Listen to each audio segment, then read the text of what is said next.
It was supposed to be a simple visit. Danielle Harris had spent the past 6 years building her empire quietly. She wasn't flashy, didn't post her every move online, and didn't seek validation from anyone. A finance graduate turned entrepreneur, she had learned early on that real power moved in silence. When the opportunity came to invest in a failing hotel chain during the pandemic, she took the risk, anonymously, through a holding company she created for privacy and tax purposes. The deal was finalized 6 months ago. The Baystone Grand Hotel, an elegant but struggling mid-tier property in Atlanta, was now under her full ownership. Danielle hadn't visited yet, everything had been handled through lawyers and management. But this morning, she decided to stop by in person, unannounced, to see how things were being run. She dressed simply, jeans, a crisp white shirt, and her hair pulled into a bun. No entourage, no luxury car. She wanted to see how her employees treated an ordinary guest. When she entered the lobby, the air conditioning hummed faintly against the soft jazz playing through the speakers. The scent of lemon polish mixed with coffee drifted from the cafe. Behind the marble front desk stood a young man and a middle-aged woman in a navy suit. Danielle smiled politely and approached. "Good morning," she said. "I'm just here to take a look around. I'm considering booking a stay." The woman behind the counter frowned. "Do you have a reservation?" "Not yet," Danielle replied. "I wanted to see the property first." The clerk exchanged a look with her coworker. "Ma'am, we don't allow non-guests to wander around the hotel. You'll have to leave." Danielle raised an eyebrow.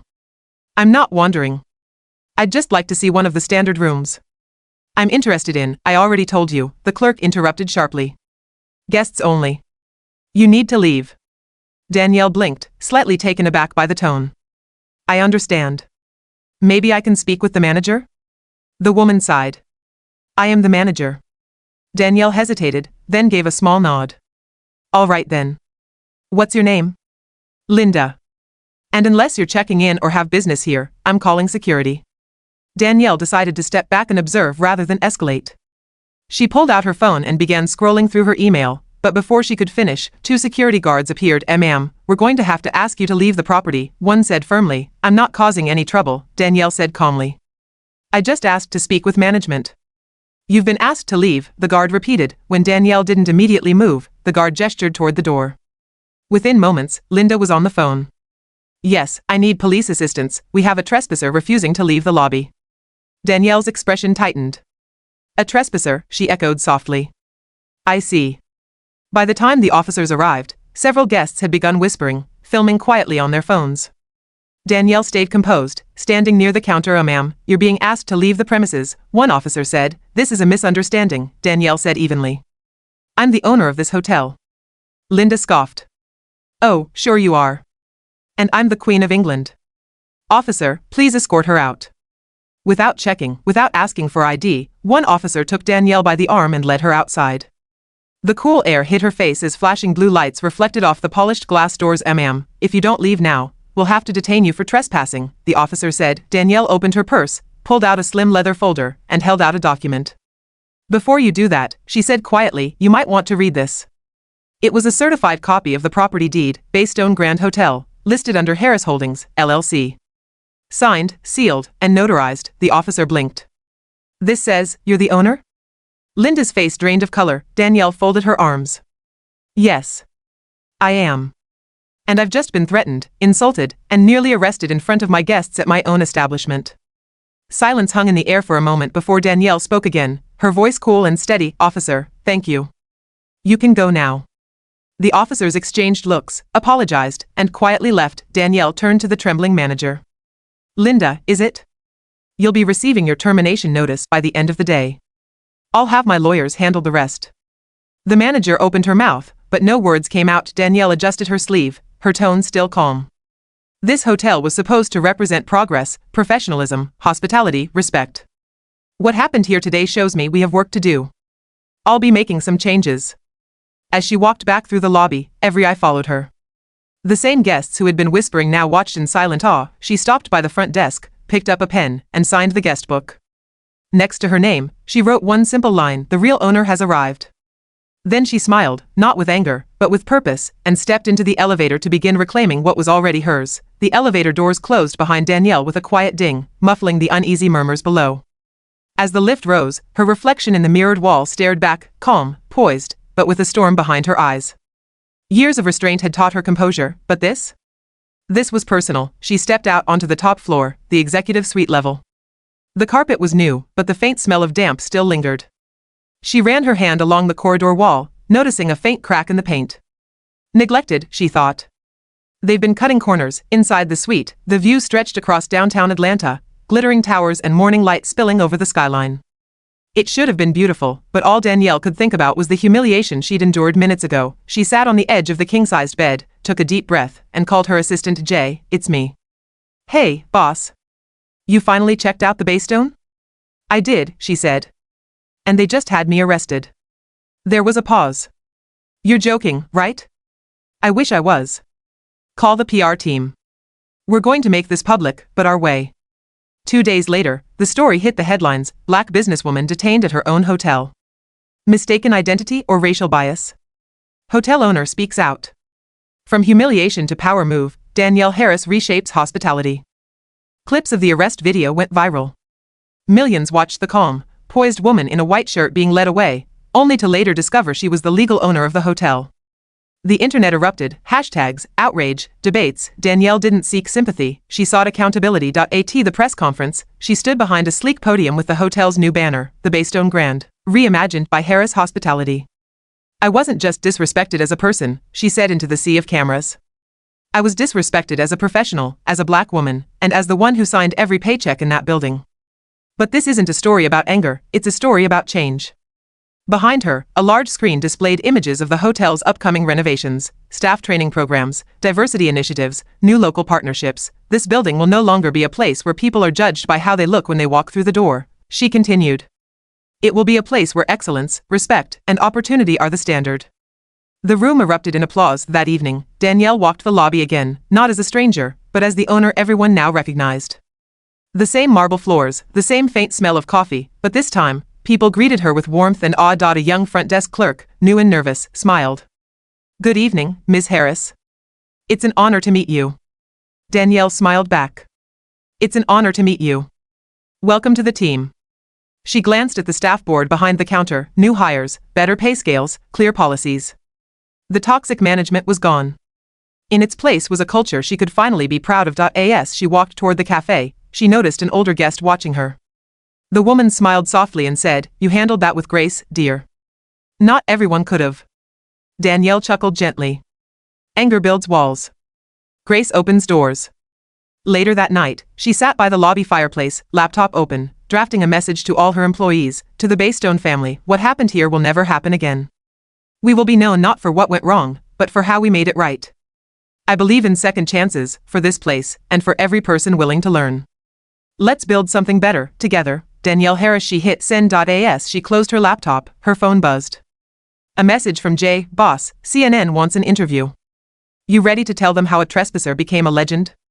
Danielle smiled, eyes reflecting the flicker of the fire. "Not yet," she typed. "First, I have a hotel to run."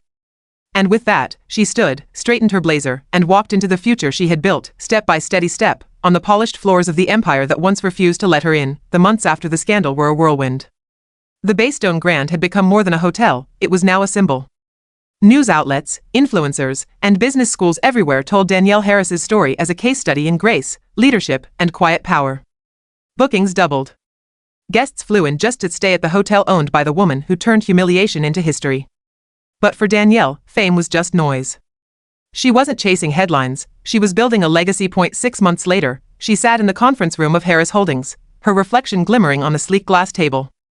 Around her sat her small but loyal team, Jay, her trusted assistant and now chief of operations, Nia, her head of marketing, and Marcus, her lawyer and longtime friend. Jay spoke first.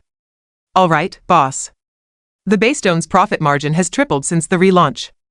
Guest satisfaction's through the roof, and the press coverage hasn't stopped. What's next?" Danielle tapped her pen thoughtfully. "We're not stopping at one hotel. We're going to build a brand, Harris Hospitality Group." Marcus leaned forward. "You're thinking franchise?" "Not exactly," she said. "I want to buy failing hotels in underserved cities, the ones big investors overlook. We'll renovate, retrain, and rebuild. Each one will represent dignity, community, and opportunity." Jay grinned. "You're talking empire." Danielle smiled faintly. "I'm talking revolution. Over the next year, Harris Hospitality grew from a single building in Atlanta to a network of 5 properties across the South. Memphis, Raleigh, Birmingham, Savannah. Each location had its own story, and in each one, Danielle made sure the staff came from the local community. But with growth came resistance. At a National Hospitality Conference, Danielle stood backstage, preparing to speak. Through the curtain, she could hear whispers, executives from legacy hotel chains murmuring about the woman who thinks she can turn charity into business. When her name was announced, the murmurs stopped. She walked onto the stage, sharp in a navy suit, posture steady, voice calm. Some people believe success is about control, she began. About who's at the top and who gets to serve. But real success is about connection. I don't build hotels. I build doors. Doors that open to people who've been told they don't belong. The audience grew still. Her words hit like thunder wrapped in silk. That speech would later go viral, played across business networks worldwide. Yet again, Danielle didn't just speak, she shifted the culture. But behind the success, storm clouds gathered. A powerful investment group, the Clarion Group, which had once tried to buy the Baystone chain before she did, began targeting her. They started buying properties near her hotels, undercutting prices, spreading rumors about her company's unstable leadership. One afternoon, Marcus entered her office holding a thick envelope. They're trying to sue, Danielle. Claimed breach of acquisition contract from the Baystone purchase. Danielle raised an eyebrow. They had their chance to buy Baystone. They walked away. They're saying you used insider information. She laughed softly. Information that was public record? Let them try. 2 months later, the courtroom battle began. Reporters crowded the steps, cameras flashing as Danielle arrived, calm, elegant, holding a slim black folder. Inside, the Clarion lawyers threw accusations like daggers, but Danielle's team stayed composed. When it was her turn to testify, she spoke not as a victim but as a visionary. I was never given anything, she said firmly. Every contract, every dollar, every risk, I earned.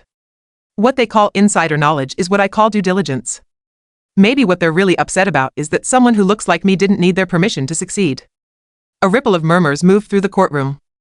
Even the judge's expression softened slightly. The verdict came 2 weeks later. Case dismissed. The headlines read, Danielle Harris defeats corporate giant in court, again. The woman they couldn't intimidate. Back in her office, Danielle stood by the window overlooking the city. The skyline was dotted with cranes, signs of progress, of rebirth. Jay entered, smiling. You did it again, boss. Clarion's stock dropped 5 points this morning. Danielle didn't smile. She just looked out at the horizon. Jay, have the team prep for phase 2. What's phase 2? She turned, eyes bright with quiet fire. We stop reacting. We start owning. Hotels. Restaurants. Event spaces. Black-owned. Woman-led. Global. Jay grinned. You really mean it? She nodded. It's not about proving them wrong anymore.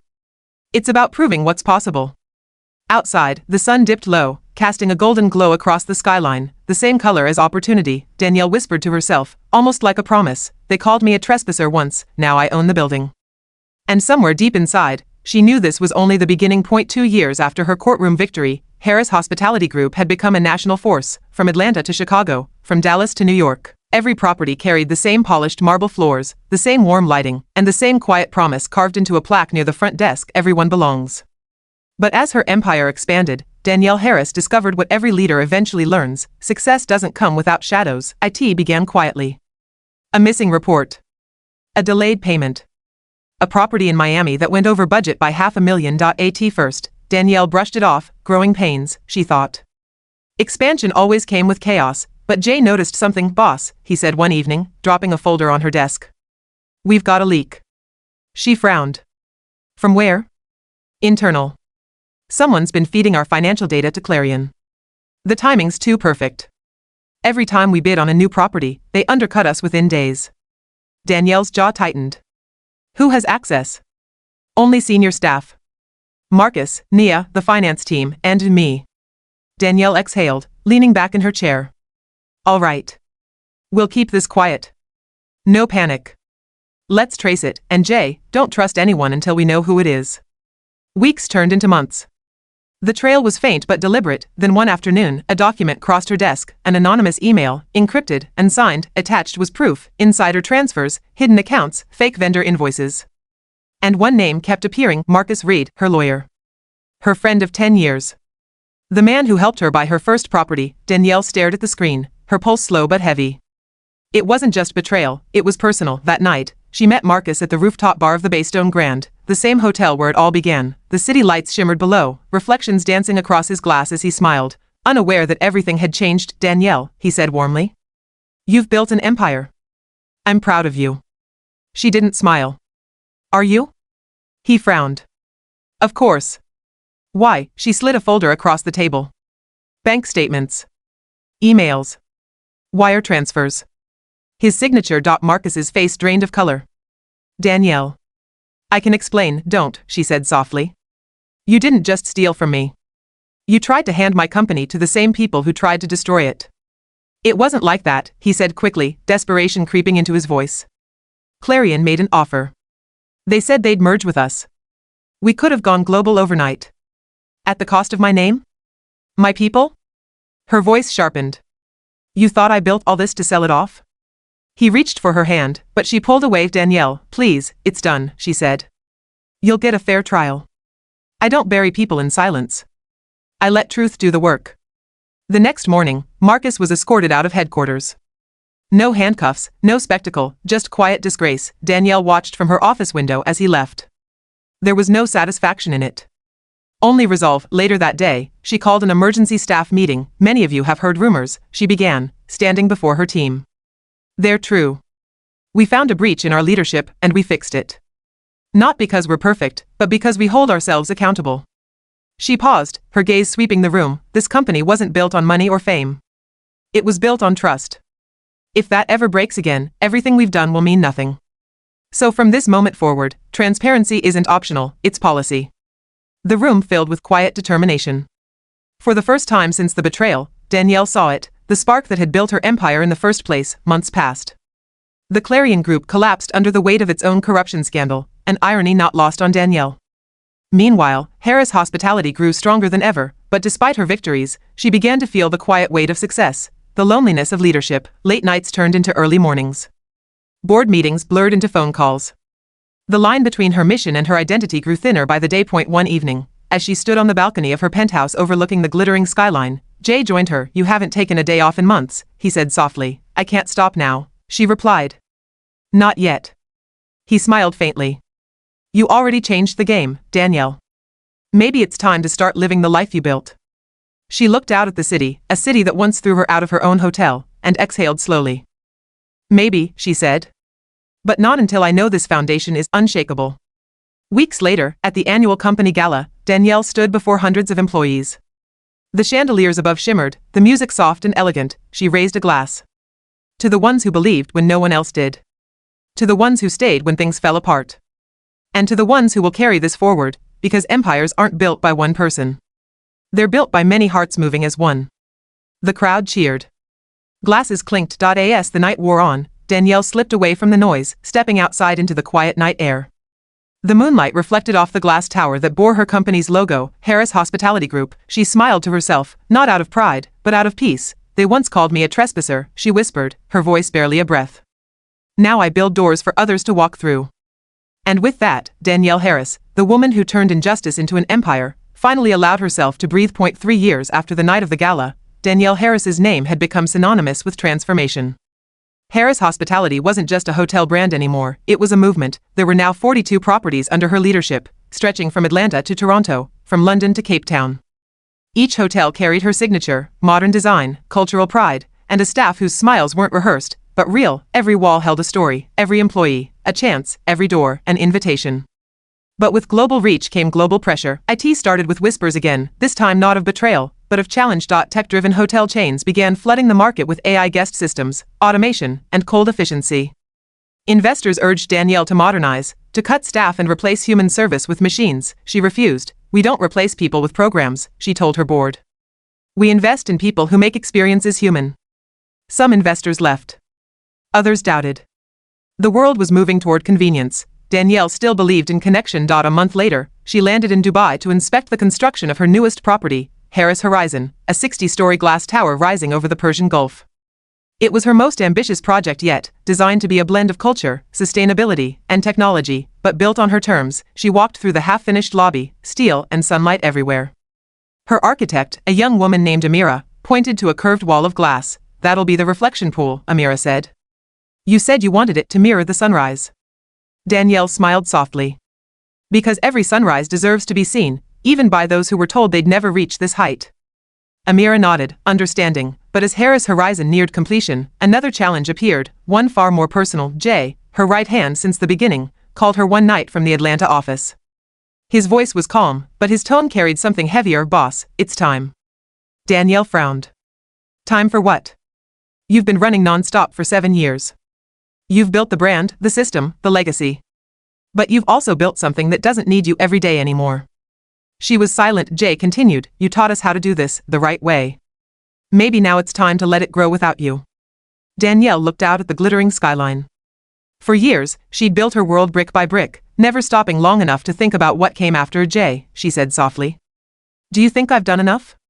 He chuckled. You didn't just build hotels, Danielle. You built belief. That's enough for a lifetime. Weeks later, at the grand opening of Harris Horizon, Danielle stood before a sea of guests, press, and employees from around the world. The golden light of dawn poured through the glass, illuminating the marble floor beneath her feet. Behind her stood a plaque with her words engraved in shining brass. Once, they told me I didn't belong. So I built a place where everyone does. The applause echoed through the atrium. Cameras flashed. Reporters shouted questions. But Danielle only smiled, her heart full and still. When the ceremony ended, she walked alone to the rooftop garden, the highest point of the tower. The city stretched endlessly before her, sunlight spilling across the horizon. Jay joined her quietly. Beautiful, isn't it? She nodded. Every time I build something new, I remember the night they arrested me. I remember how it felt to be unseen. And now? Jay asked. Now, she said with a soft smile, I make sure no one else feels that way. They stood in silence, the wind brushing past them, the sound of construction still faint below, a reminder that even empires are never truly finished. That evening, Danielle addressed her global team via live stream, thousands of faces across screens in dozens of countries. Her voice was calm, her message simple. I started this company to prove something, not to the world, but to myself, that worth isn't given. It's claimed, that dignity isn't a gift. It's a right, and that power means nothing if you don't use it to lift others higher. From this day forward, Harris Hospitality belongs to you, the people who believed in this dream and made it real. I will always be here to guide it, but its heart now beats through every one of you. There were tears, applause, laughter, a global chorus of gratitude. Months later, Danielle moved quietly to a coastal home in Charleston. No press release, no farewell tour. Just peace. Every morning, she'd walk the beach, barefoot, feeling the tide roll in. Sometimes she'd smile, remembering the chaos of her younger years, the lobby confrontation, the flashing lights, the humiliation that had birthed everything. One afternoon, as she sat on her porch sipping coffee, a young woman approached shyly. Ms. Harris? She asked. I'm sorry to bother you. I used to work at one of your hotels. You don't know me, but you changed my life. Danielle smiled warmly. Tell me. The woman hesitated, eyes bright. I was a single mom. Couldn't get a job anywhere. Your company trained me, gave me a room, gave me a chance. Now I manage the place. Danielle felt her chest tighten. That's what it's all for, she whispered. As the woman left, Danielle looked toward the ocean, waves rolling endlessly, each one erasing and remaking the shore. She thought of the girl she once was, the one dragged out of a lobby, told she didn't belong, and she smiled. They tried to arrest me for walking into my own future, she said softly to the wind, but I walked in anyway. And the tide, as if agreeing, swept forward, unstoppable, eternal, and free.